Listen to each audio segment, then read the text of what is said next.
EKHLAS. Yes, I am a student in Melbourne Polytechnic. I study English from 2 years and half. When I start, I don't understand any word. I feel confused and I decided to know and start with the English. It is very easy when I come to class every day and follow my teacher and do my homework.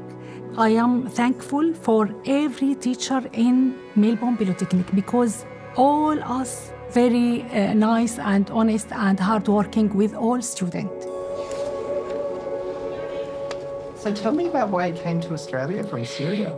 Oh, that is bad story. I lost my husband in Syria and lost my son when the war started. So I have one son.